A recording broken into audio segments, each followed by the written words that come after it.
Hello. Are we going yet? Do we know?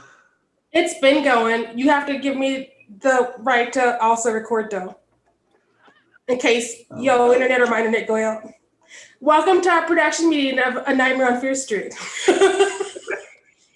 I'm the one that just sits here. Right. It looks good.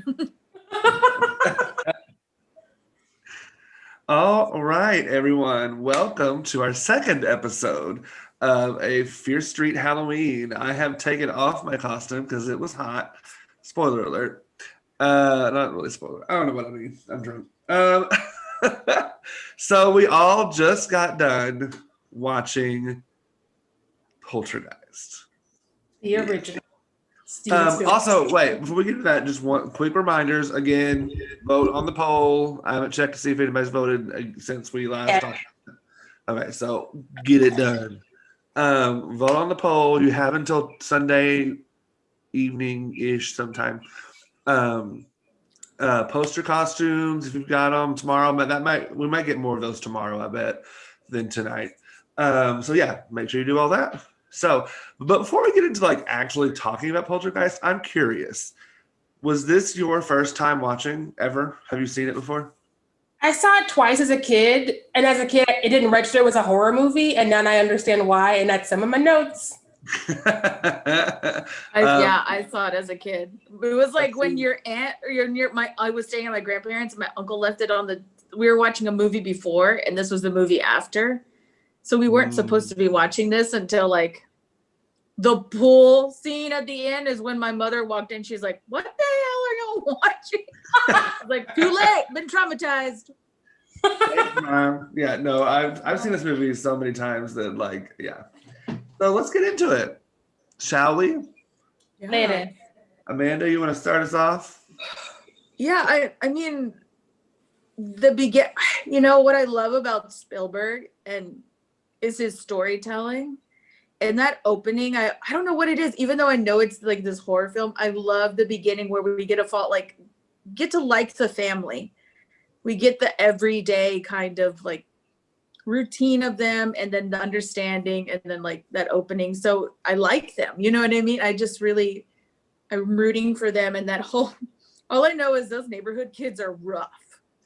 They come in, but great storytelling, the use of like the camera of like showing the neighborhood that, and then kind of panning into everything, like, you know, to the football game and everything that's happening. So this is like giving me the idea that's real life, that this could actually happen to anyone, or the story where it begins. So that was kind of my beginning note, is that this is what I really love about horror films. And sometimes is you like your people, you know, and you're rooting for them. These are your people. And then you want someone to survive. Yeah. I love a movie where the suburbs is about to get messed up. This is why I love Wes Craven. Here we go. Right. So my first note is literally about the use of the national anthem in the opening. Like the first thing you see is the national anthem, or the first thing you hear anyway, is the national anthem. So it brings me to my first question. Is the theme of this movie colonialism, or the revenge of those that were affected by colonialism? Because the idea that these people have moved it, so this is kind of going all over the place in this film, this note, but like the idea that this neighborhood, this suburb, was built on top of a graveyard. Mm-hmm. They don't specify what kind, so we're just going to say graveyard. But then, was built on top of that, and they didn't even move the bodies. So it's just this idea to me that like these people moved into this area, fucked some shit up, and now that shit's like, we coming for you. Mm-hmm. Yeah. I thought that was a really clever, and if that was intentional, which I hope it was, I think it would have to have been. I mean, there's also the theme of like media and like that kind of thing, but the use of the national anthem was just a very striking choice to like open us up. Yeah, it's like the idea of the American dream, right? Like big house, big everything, keep expanding, but at what cost sometimes of other people. And then, yeah, I thought that was, a good moment. I'm just thinking, sorry, I just had a flashback of the Reagan book. I'm just like, That's a good moment to mention that. The American theme and the Reagan book and the father being a closed-minded conservative is one of my first points. Because like it sets us up for this is America. Sometimes your dads are Republicans and a little bit cold. And like even when she's like trying to get him to come into the kitchen because she's like, shit's wrong. She's like, think back to when we first met and you had an open mind. And when I hear that kind of language from these wives in these movies, I'm just like, why are you still here? Why are you? Truly. Well, and actually, like this movie, like, and there are other movies that do this really well, but this is truly like a snapshot in time. Like I feel like I wasn't alive in 1982, three. I was not alive in 1983. But I feel like this is what suburbia was like. And it really does a good job of that, of making you get into that. I don't know. Yeah. Like Amanda was saying, showing the guy he's like skateboarding to this adult man. It looks like he's biking to the house. Oh, biking, yes. And he's like with beer, like a 6-pack, and then the neighbors having the remote issues with watching the football game. Like it all feels like what suburbia would have felt like in the early 80s. And in the late 70s, early 80s, suburbia was booming. I mean, they were building suburban areas left and right. So like this is very fitting for this time and making a comment about 1983 very specifically. Yes, very much 1983. Also, Craig T. Nelson playing dads for 40 years, maybe 50 now. True. Yeah. True. He is America's dad. Let's be real. It's funny. But Amanda, did you have another thought? I mean, Sheree I had one note where I'm like, Craig T. Nelson, if I'm ever stuck in a tornado. It's basically, come rescue me, Craig T. Nelson. I love that, like we start, like we see the dead bird, we see Tweety, R.I.P. Tweety. And then the animals acting weird. And that's always like this wonderful, crazy thing that I always hear about when people are like, animals see things. And like, if you start seeing death or like things around you or decompose, like, and they can sense something like that other thing. So I love those elements of like like every bit of the family starts going down this thing, like I'm like, Buzz, what are you barking at? I'm like, oh no. Like Buzz is like standing up and playing, but I do love how immediate the mother notices it. Like how Diane is just like, oh, something's up. Because usually they fight it, so many, what I think I really enjoyed about this film, the point of like, start seeing the family, but they acknowledge it pretty quickly, where usually the mom is like, it's okay. Dad said it's okay. We're all going to be okay. And she's like, no, something's up. This is what's going on. And she kind of gives into it, like whatever it is. So that was my next point of like, it was very easy for them to kind of accept it and move into it, where sometimes you just like, you ignore it, or if that's making sense. Now I'm just rambling. One of you just muted yourself, Trent. One of our possible guests this weekend, Gabriel Joseph, just mentioned TV stations used to sign off with the national anthem back in the day. I was literally about to say that same thing. But can we get out of one of these? Can we get out of one of these movies without killing some pets? It's so sad. I was so happy to see the dog, and they brought him back into that situation. That's one of my notes. One of my notes is after all the shit is like taken care of, we see them packing, and then it's like, but we're gonna sleep here tonight. I'm gonna get in the bathtub. And I was like, that's not how you handle a haunted house. Or I'm sorry, a house with poltergeist. But like, Yeah, it's a little bit, yeah.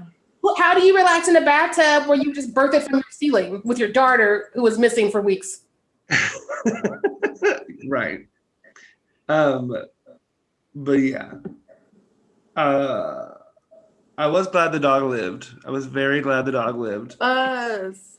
No fault of the owners.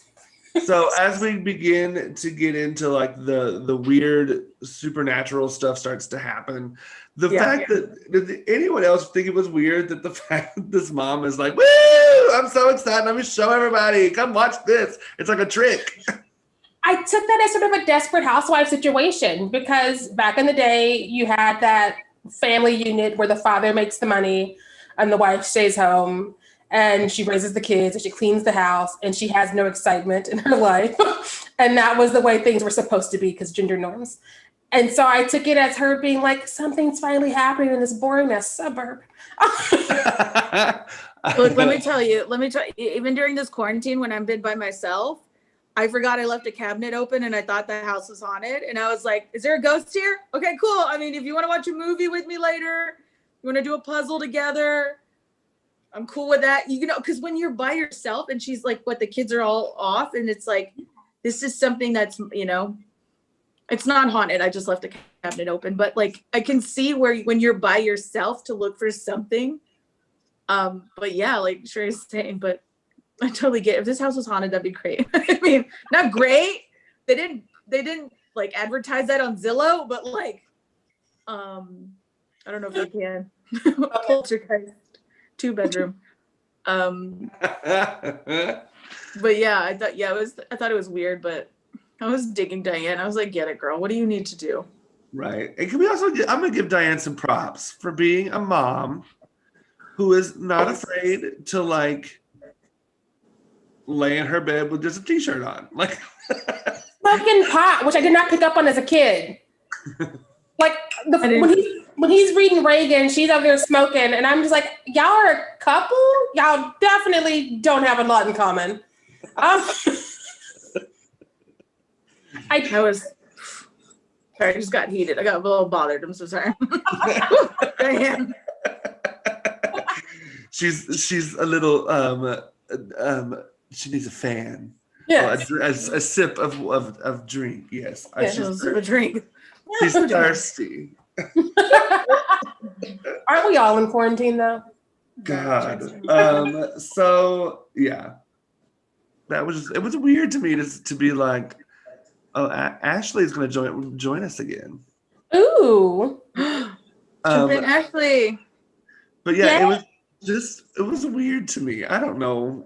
Anyway, that's all I got to say about the weird mom and how she's loves these ghosts that are in her home. I mean, she would have fit in on Wisteria Lane. I feel that. Hello, Ashley. But yeah, so whoever wants to go next, that's my next point. You've got something ready, Ashley? Because we can start doing the rotation here. 2 words, Zelda Rubinstein. Yes. Oh, I was getting there. I don't know if we're there yet, but we can go there. Well, we can totally go there. I mean, just So good. Character actress of life, and her performance as Tangina is just so incredibly nuanced. Mm-hmm. A piece of trivia that I found out actually about her is that she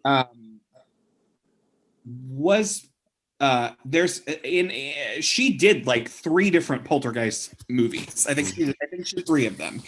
And there was a moment in this trivia piece where her mother passed away and she was having publicity stills taken for her at the time. And they tell this story about how she like stopped the film process, stopped the publicity shots.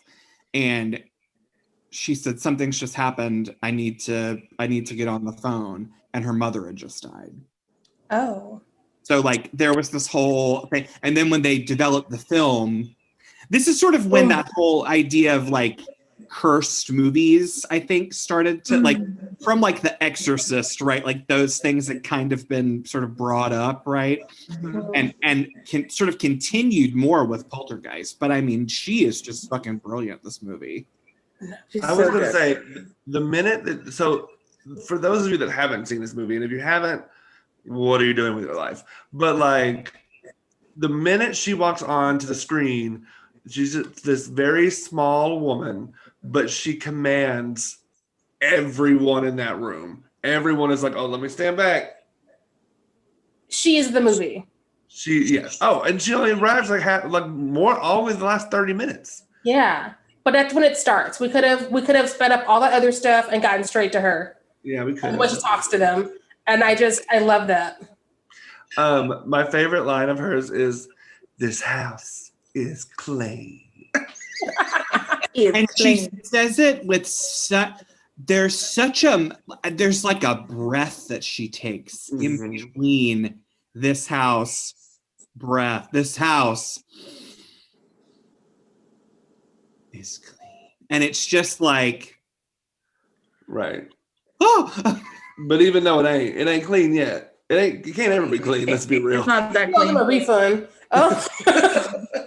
But Poltergeist Roomba. It's as clean as she can get it. Right. Also, Beatrice Straight, who plays the Dr. Lesh. Like, nobody knew who she was. Broadway actress, like theater actress forever, right? Like the Heiress and like all this like big, huge, theatrical, stalwart shows. And she shows up in this movie and it's like, oh, the nuance. That scene that they all have where they're just like on the couch, right? And she comes over with the flask, right? She hands her the flask. It's just like that gorgeous monologue. It's like, I want to know her. I don't give a shit about the man getting in the kitchen with the steak crawling across the counter and his face falling off. Like, I don't care about him. No, it's unimportant. It's like what happens at Applebee's. You're like, hear me out. We do a remake. Leslie Jordan, Tangina, Dr. Lesh, Holland Taylor. No, just kidding. But like, Sarah Paulson as the mom, as Diane. Oh. Yeah, the remake of this movie is not nearly as good as the original. I never watched it. No, it won't be as good. But Wait. There's a remake of Poltergeist? Yes. It's kind of recent, like the last 5 years. Yeah. Within the last 5 years. Who plays Tangina? I don't. It's been so long, and I was probably intoxicated. I have to look that up, but like, yeah, there's a remake. I knew it wasn't for me. Ooh. One of my points, and we are definitely off rotation, but one of my points is that I watched most of these Poltergeist movies at least twice as a kid and never registered them as horror movies. And it's because of the Stephen King style where don't get me wrong, Jaws, creepy as fuck, but like he just has a way of pushing for blockbuster energy. And so sometimes things are happening that should be spooky, but they're done in a way and underscored in a way where it's like, is this Indiana Jones? Like specifically when Carol Ann is snatched, because you have all this stuff happening, but we don't get to be afraid of anything because it's all at once. And it has this weird underscoring music, which is like not doing what it should be doing if it wants to instill fear. So the remake I've found, it was in 2015. Did they change the story? They changed a whole bunch. There's none of the same, like Carol Ann's not in it. I don't know. So anyway, it's a whole other story. It really It wasn't good. I remember that. It wasn't that good. Anyway, but this movie is pretty good. I mean, it's interesting to go from one of like what many consider like a very classic staple film from that, and then we just did like a film that came out 2 days ago. That's our whole lineup this weekend. It's just like new stuff, old stuff, questionable stuff. It's all over. You have another point, Amanda? Yeah, I do. I made a point for a while, so we're good with me. I made a point that I really love, that the use of the house as a character. Like, you know what I mean? Like the tree, the puppetry of that, like that becoming alive, the closet, every space now. Cause when you like, it scared me as a child. And there's moments where I'm like, I look at the closet and there's like a million ways that could like destroy me or scare me, you know? And I'm like, oof. And I loved what they did with that. Like, there's like iconic scenes, like when Diane's about to go into the closet, you know, to go get Carol Ann, or like how they use this as a whole nother character, the house. I'm just like, I really love that. I love all those things they did. When that tree is eating that little boy, I was like, Robbie. I was stressful. Robbie. I said, I'm never climbing a tree again.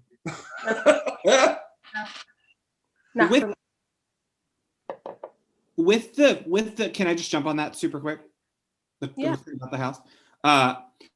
It's so to relate it to something current is so Carmen Maria Machado-esque, like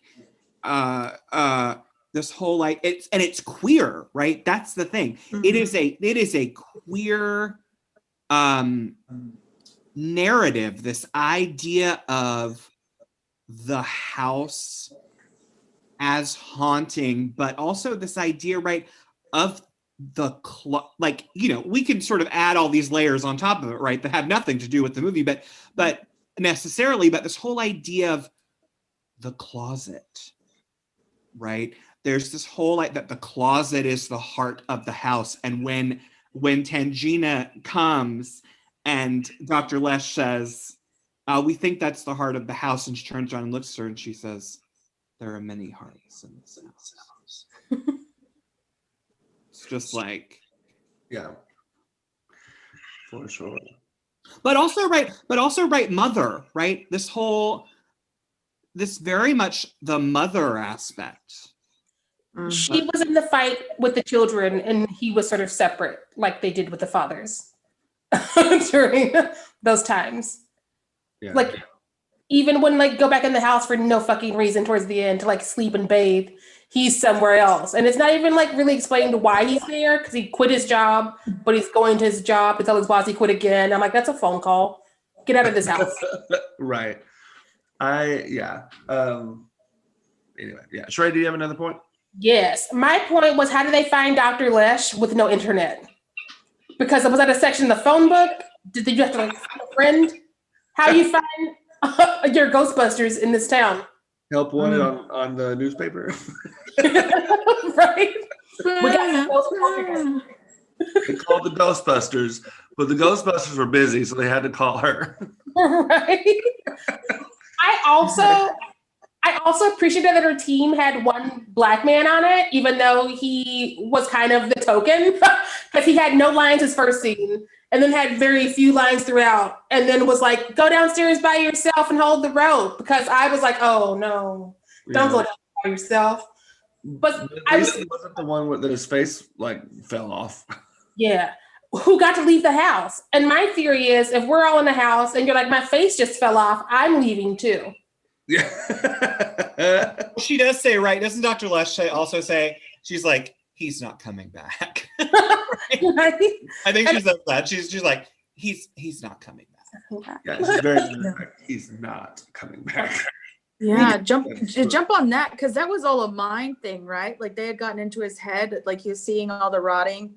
And I was curious of how that didn't happen to other, like anyone else, or maybe like the house was doing things, but things actually like, was it the bite? What was it that like drew him specifically? I don't know. Was he more susceptible for some reason? Well, he was bitten. Yeah, he got the bite. Oh, maybe that infected him. That was my favorite Robbie moment. You got bit? Ooh, like I was like, Robbie. Oh. I think from the moment they get there, the house is trying to get them out. Mm-hmm. The three of them, all three of them.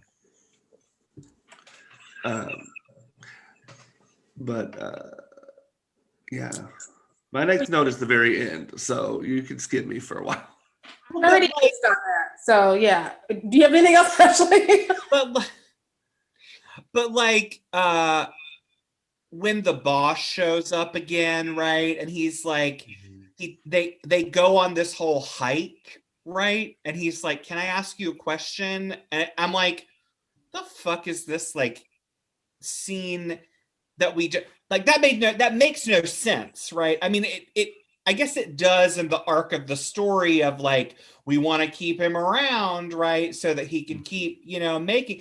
And I guess maybe they used that as sort of the plot device for him to figure out when the boss says again, Right. oh, we've already done this. We've already moved We've already moved this cemetery. We've done this once before. Yeah, and it was fine. We can do that. Yeah. That reveal was the first time I leaned forward because I'm just like, oh, now we got something spicy. Because before that, random shit is happening, the kids are getting snatched, and you're like, you know what, that scans. But then it's like, is there a reason? Right, and because they're trying to do it again. Yeah. Which is telling. And I think that's kind of a statement on like capitalism and how that what we were talking about earlier with colonialism mixed with capitalism and the fact that you think that you can just move to a land and build whatever the fuck you want to and do whatever you want to with no repercussions, that can sometimes come and bite you in the ass. Mm-hmm. It makes me worried. Like, I mean, we're on ground that's like, who knows, way before us, that there's like, we're on somebody's, like, we don't know. Like, the Panera is probably the most haunted place. But like, yeah, like this land, like all this stuff. Yeah. We just don't know half the time. No, like it definitely, I'm making the parallels better than when I was a kid, but we know what burial ground they're on. We know that even if it doesn't tell us. And so it was kind of like, it's very Columbusing again. So like, you did all this bullshit with the Pilgrims, and now you're going to settle on this land that it's not yours again. And not even have the decency to move the bodies. Just going to park your house. Yeah, I will say before I rewatched this time, I thought that it was stated that this was an indigenous people's graveyard. But it doesn't necessarily specifically say that in this movie. So it makes me wonder, either it does in the not the sequel, it does in the remake, or I'm just getting it confused with 98% of Stephen King's stories. Right? I jump on that super quick. I felt that too. Like I always remember it as this Indian burial ground. Like somebody says something. I feel like perhaps this is an edited version because people have been doing that where they go back in decades later and cut certain things out, like we're not supposed to notice. Because all of us can't be like, it's Native American burial ground, right? And then have no proof. So I'm wondering if that's what happened. The boss mentions it. He jokes about it. He's like, at least it's not like an Indian like that when they're having that conversation. But I didn't think it was because of all the jewelry. Like when they started talking about that's what made me feel weird. All the more modern pieces of jewelry. I was like, well, that's not. Yeah, because it also wasn't like indigenous pottery or like that would have made sense to be in there, but it was like jewels and like diamonds. I'm looking this up right now. Just because I'm here on Reddit, where everything is, right? Mm-hmm. When people think of the movie Poltergeist, they usually the detail that stands out the most is the fact that the house is haunted because it was built on an Indian burial ground. When the movie is parodied, that element is included every time, and they name some instances of that. However, there is no Indian burial ground in the original film. The hauntings are caused because the house was built over a regular cemetery, not tribal burial ground. In fact, there's a line in the film, which you pretty much just said, that specifically mentions the fact that it is not tribal burial ground. How did we all have the same hallucination that it was Native American burial ground? Groupthink is weird. I think it's just one of those things, right? It's that idea, right, that we've talked about earlier too, of the curse of films, right? The curse of The Exorcist, the curse of Poltergeist is a huge one, right? Because of all of the real life things. Have you guys talked about that? Not yet, but only 2 cast members are alive. I know about the ending. That was like a big thing when I was a child about like the props, like the skeletons they were real. So she was in the pool and like whatever, and did they pay this woman billions of dollars? Because they should have. Because I ain't going in. She had to be right. She had to be convinced to get into it which happened because Stephen Spielberg, maybe Stephen King was there too, I don't know. But Stephen Spielberg got into the pool with Jo Beth Williams and was like, look, there's all this lighting. She was like, there's all this electrical equipment around this pool. Like, I don't want to get in there. And he's like, I'm going to get in here with you and we're going to do this scene. And that's what happened. But the whole thing about like Heather O'Rourke, who plays Carol Ann, who died from like an intestinal disease, and she was like 12. Dominic Dunn. She didn't even make it through all the sequels. Yeah, Dominic Dunn, who plays, what's the daughter's name? I can never think of her name. Oh, Dana. Dana, who plays Dana, was murdered. Yeah. Wow, I didn't know that. Yeah, she was in real life. This very shortly after the movie was released, she was strangled. She was strangled to death in the driveway of her home. Oh, it was like a fan, right, or a stalker or something. Yeah, she had a stalker fan who killed her. That's nuts. I did not know that. Crazy. I'm pretty sure Jo Beth Williams and Craig T. Nelson are the only cast members still standing. Last time I googled. I think so. Yeah, because I don't think what's her name, Gilda. I don't even think she made it through all the sequels either, because they had to add another character in like 3 or 4, which, to be honest, they should have stopped by then. But I think she did 3. Okay, did she? Then it was 4. They had that old creepy dude that was. He started the second one. That guy. Which, did anybody clock the fact that when one of the caskets bursts open at the end, it totally looks like him? I've seen articles about that. But it's wild. Oh, Craig T. He survived the curse because he needed to give us 1 million seasons of Coach. Oh my God, that is such a deep cut. Do you remember that show? Yeah. Yes.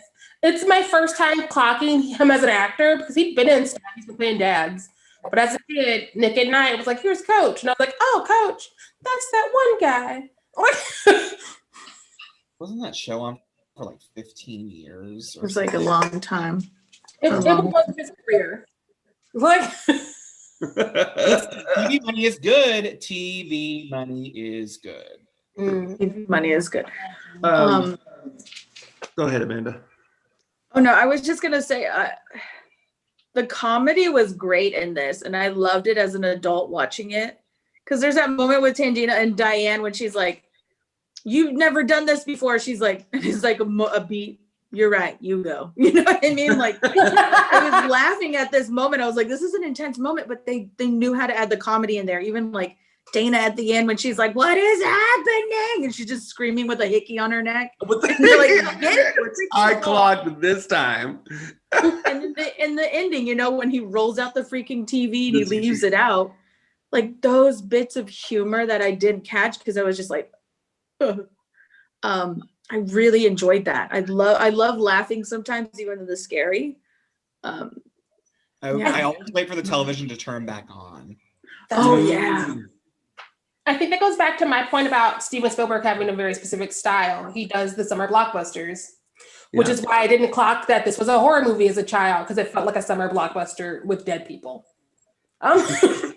Yeah, you could definitely tell a Spielberg film. I mean, it's got a certain aesthetic to it. Yeah. It's so like lush, right? It's so like lush and cinematic. I mean, it's really like the only word to, I guess, use, but it's yeah. I love the makeout of the house. Like, I love the staircase. Is so I love it. I would love to live in that house without the poltergeist, please. House sans poltergeist. Package deal, Trent. Like, it's a package deal.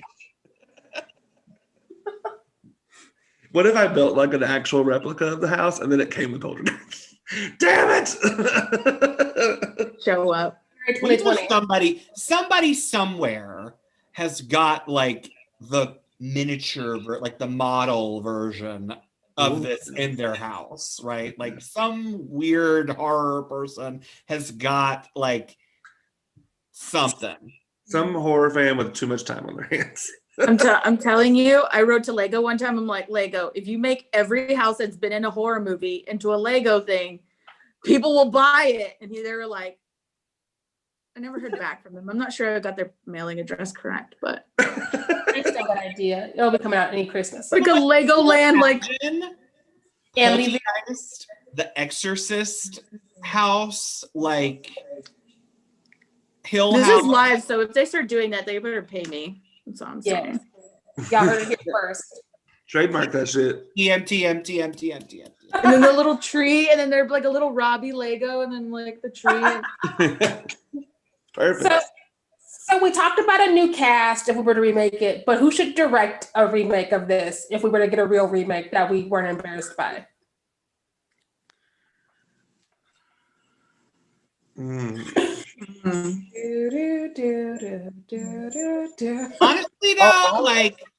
Honestly though, okay. I would love to see an all black cast do this. Mm-hmm. However, I just want to say that at the first sign of some shit going down, They the gonna folks be would be like, We'd be gone. "We out." those Let's go. chairs move away from that table. She's gone. Yeah. It's like, did the TV We're moving. hold, please? Grab your favorite. Yeah, my Latino family would have been staging everything, rubbing eggs on it. We would have been like, we're moving. Get the holy water out and shit, and be like, "We're not no." Yeah. Oh, I do want to mention, because I thought this was really interesting, because I stayed for like the first few seconds of the credits. Quite a few, more than I bet many films in 1983, of the crew were women. The co-producer or co-executive producer was a woman. Two of the casting directors were women. I was like, okay, because I was expecting like Mark, Sam, Timothy, Charlie, Ronald, but no, it was like Beatrice and Pat, which Pat could be a man, I guess. I I'm don't so know. curious about this whole. It's so interesting. Maybe just because we've had this conversation about Craft Legacy, this whole idea that women and girls are also driving this story as well. It was a very feminist night. Yeah. And Oh, yeah, and I like love the when men are accessories. Yeah. Right? Because I mean, like the little brother doesn't become interesting until the clown attacks him. And Right. even then, it's just like, that was your Hold dream. on. That tree moment with that little boy, that was terrifying. Where is he going to go? Where is that tree swallowing him? I need answers. But like the moment when the I think Gilda, whatever her character's name is telling the dad to like make Carol Ann listen to him, and he won't, like he's not really wanting to do it, and the wife is like, look, get your shit together and do this. Tell him you're gonna give her a spanking. Right? No, he was definitely your stereotypical nuclear family dad, where he's like, I don't believe in this shit. I have to be difficult and just let my child be gone because I can't believe in things. And I'm just like, well, good sir, do you want Carol Ann back or not? I was kind of wondering if some of those things he was saying that he never does he never do that? Because he was like, I never spank her. And I was like, this is 1983. Right? We didn't come around on spanking being abusive until like now. 2 days ago. No, which most generations could have told you, bad idea. But here we are. And so like, I also just thought that was intriguing that like, because he's been so useless this whole movie for the most part. But it's like, which one of you is she afraid of? Him. And so it goes back to the dads rolling in after like working all day to beat their children and then eat their dinner and go to sleep. And so I don't know if that family dynamic is something I would like to see in newer movies. I don't know how that would have to be changed. Yeah. I mean, I will he has say- that moment, yeah. Or go ahead. I will Trey. say he doesn't seem abusive. Like he does not seem terrible like some dads do in horror films. But I still question what you do, Sheree, about like why has it got to be the man when the mom is around all the time? Right? He's reading Reagan. Oh, wow. He's reading Reagan and just not believing his children and his wife. Did we Yeah. discuss them smoking pot? I mentioned it, but we didn't talk about it enough because she was smoking pot and he was reading this like Republican manifesto. And I was like, how do you two coexist? What are you doing? Because like they were getting in with the weed too. Like Yeah, they were. when she was rolling. I was like, oh, okay.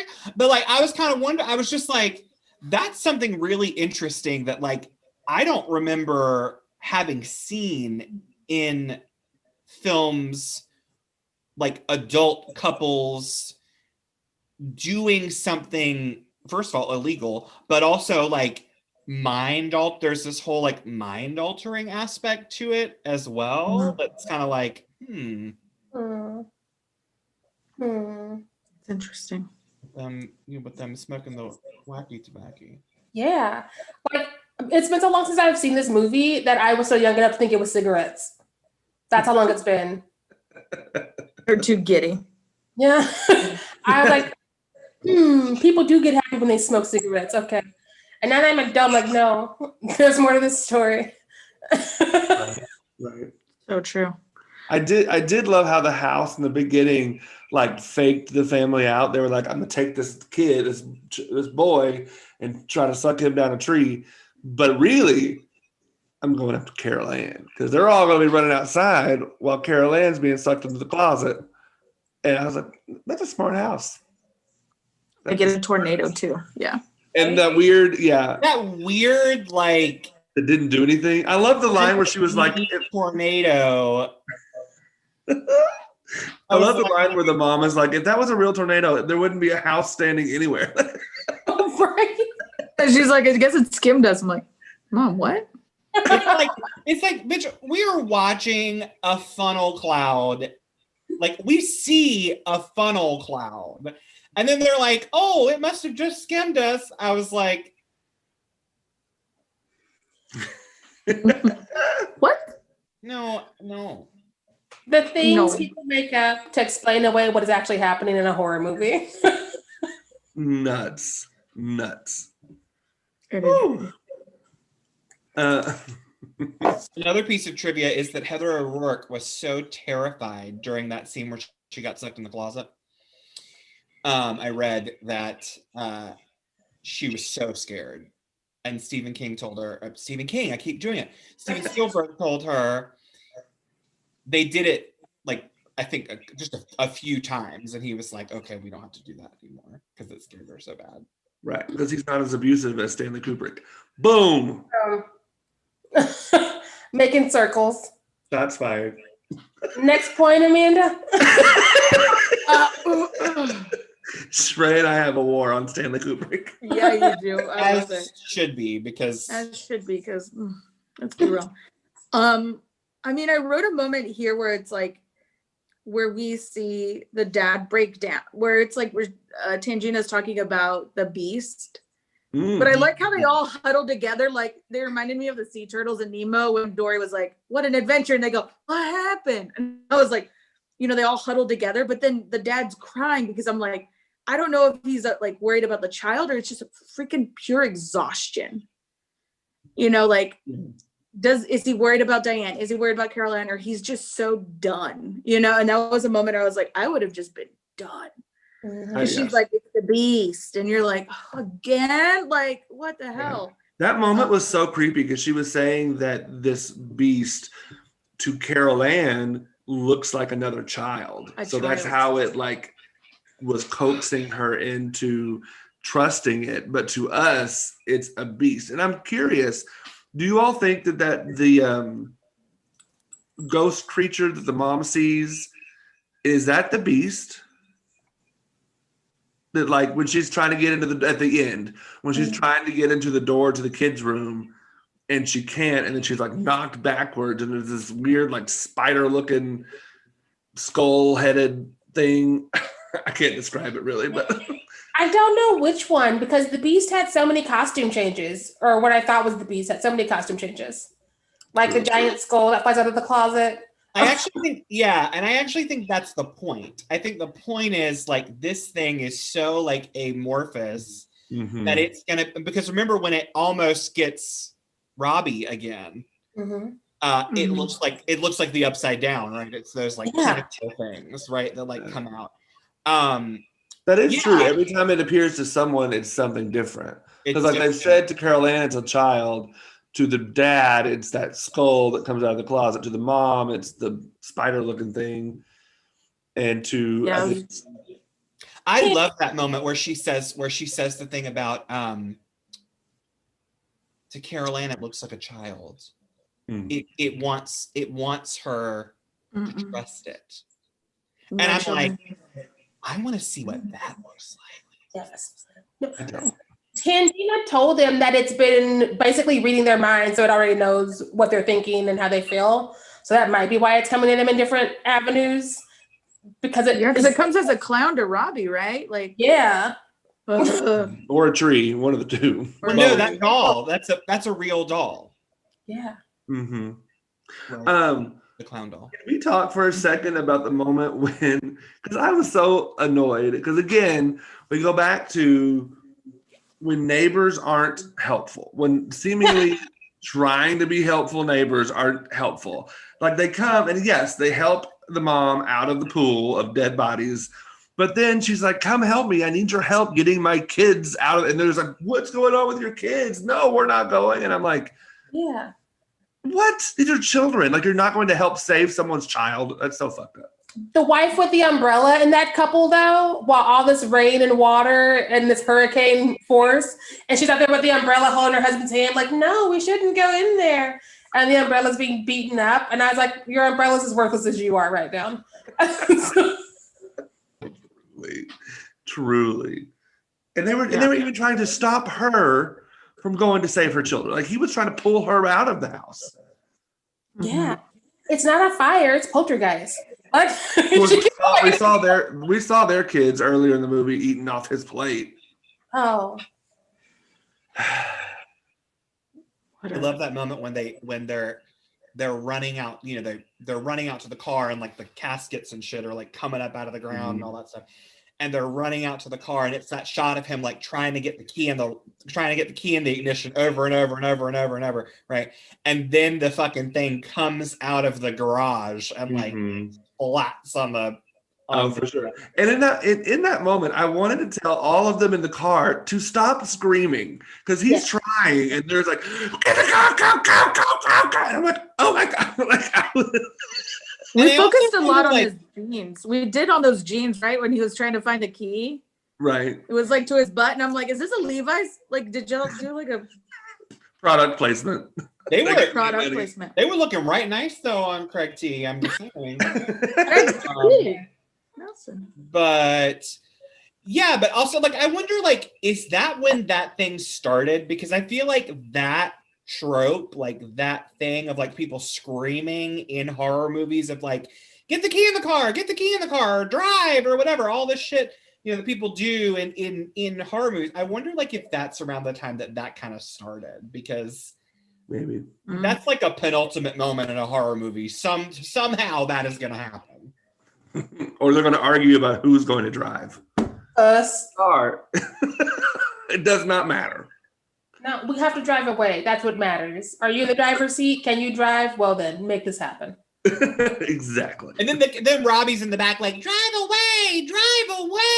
It's like, we're trying. Robbie, I would like to do that so I can have a funny ringtone.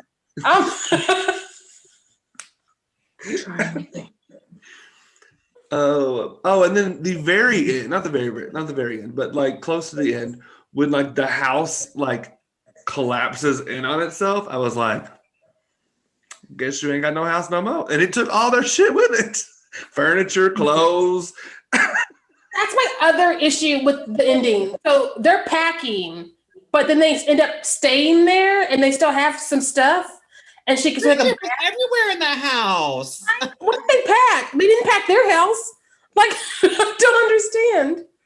Like, she's all up in the bathtub and like hanging out doing her stuff, and I'm Listen, she needed to relax. Okay, she done been to the purgatory afterworld with all the meat and juices that came out after. Jello. She needed to wash that off of her body. It's like placenta, like shit. That when was they just burst like, from the ceiling, I almost said, I'm going to stop here. I blocked this for a reason. They burst from the ceiling. They were burst from the ceiling. Onto the black man and Dr. Lesh. And I was like, well, that's insulting. like the afterbirth and the placental sac. I'm like, what are we doing? So I understand why she needed to take a bath. She needed a moment to soothe. I would have taken a bath somewhere safe. The whole thing where Dominic Dunn's like, what's going on with this gray in your hair? Like, I also kind of love that moment, right? Where like she's like become so traumatized by this house. Like it's the thing of like, their hair turns white or whatever. And then it like never got brought up again. Yeah. Yeah. Right. No. She straight up had a Nancy from Nightmare moment. I mean, I guess like when you go through your daughter's closet and come out being birthed from your ceiling, you're under stress to do that. That's so crazy because I thought it was like, for the longest time, I thought it was like a time thing. Like, was time different when they went through it? Like when those spirits are trapped? What if Carol Ann had come out like an old woman? Yeah. And Gina. Perfect name.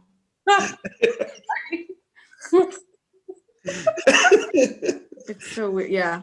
But I get the stress of it. Oh gosh. Well, this movie was a 2-hour experience. And I agree. I think they could have easily cut at least 15 minutes out of this movie. It would have been great. Yeah. Yeah. Most of the stuff up top was just there. We got the fact that they were a family. We got who was who in the family. We didn't need it for all that time before Tangina shows up.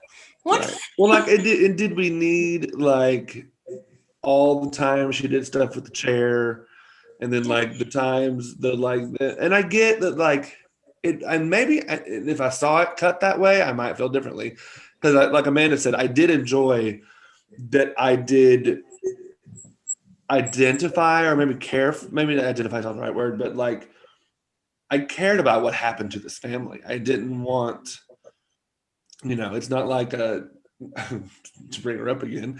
It's not like Nancy from Nightmare where I'm like, she could die and I just don't give a fuck.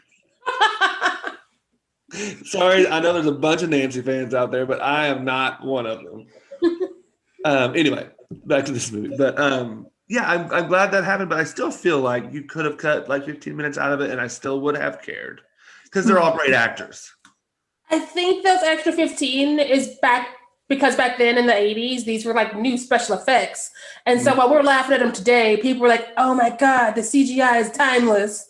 And so like they were taking their time and luxuriating and all. Yeah, did we need to spend 5 minutes on the doctor watching the room spin around and look, here's a record player and here's a this. And the thing like that comes at her face is, and she's like, oh, I'm like, yeah, it all looks really bad now. I'm sure back then it looked cool. Did we need to see the whole 8 minutes of Jo Beth Williams rolling around the walls and ceilings of her room trying to get out? I could have done with like 20 seconds of it, tops, and been like, I get it. It's a struggle. It's not like Hereditary when Toni Collette does that, and it's cool and scary. What? It was in that t-shirt. Let it be, Sheree. Let that moment live for me. Which of course has lived in innumerable iterations since then. How many? We just talked about Halloween 4 with her in the cops do it right t-shirt or whatever. Cops do it by the book t-shirt and nothing else. And then being like, I gotta put my clothes on. My dad's gonna think I had sex. Girl, you walk around with no pants on. No pants on. Right? So vulnerable, like no pants on, and then a ghost is gonna show up and you're like, well, in that moment, that scene was for a film that's PG-13, and for the most part before this has not been very sexual. That scene is fairly sexual. I mean, the spirit or poltergeist or whatever tries to start pulling her shirt up before it dragged her on the walls and the ceiling and the floors. I couldn't tell what was going on in that struggle because it was like one of the first struggles with an Invisible Man in the 80s. Like they'd done it before that in older movies, but it was weird because you just see the technique of her making herself move because they don't have like cables and wires, and so you see all of this and you're like, what is happening? It's well, and so I couldn't read if it was going for the shirt or if it was just going for her, and that's the choice she made. Yeah, it was right before that she started doing the bucking or whatever, because it pulls her shirt up because you see her stomach and she yanks it down, and then I guess the ghost poltergeist, like anybody else who's trying to rape a woman, is like, come here, and starts like pulling her up. I don't know. It was it was strange to make it sexual in that moment when nothing before has been. You know. That makes sense. But So overall, it's 56. it is, and overall, I enjoy this movie. It's not one of my favorites, but it's fun. It's a fun little ditty. I probably won't come back this time. This is my third time in my life, and like I said, as a kid, it didn't register this was a horror movie. I was like, oh, it's a supernatural little adventure movie Steven's doing. Cool. It was a family adventure. As opposed to like, for me, like I agree, Sheree. Like for me, my whole thing was like, yeah, I never really thought of this as like a horror film, but I will say that like interesting, like The Exorcist, I still think of that as a horror movie. Yeah. Yeah. It's like there are some movies that you're like, that's a horror movie. I put this one in the camp like Alien, where it's definitely on the line of something and maybe some horror, because Alien's definitely aliens. Done. So that's more sci-fi, but also they rip themselves out of each other. So that's kind of terrifying. So it's one of those where it's its own subcategory. I put them in that category together though. Yeah, and genre listings are always going to be very subjective, because like to me, Alien's a monster movie, and so therefore fits into the horror category. This to me is a ghost movie, even though it's a poltergeist, whatever.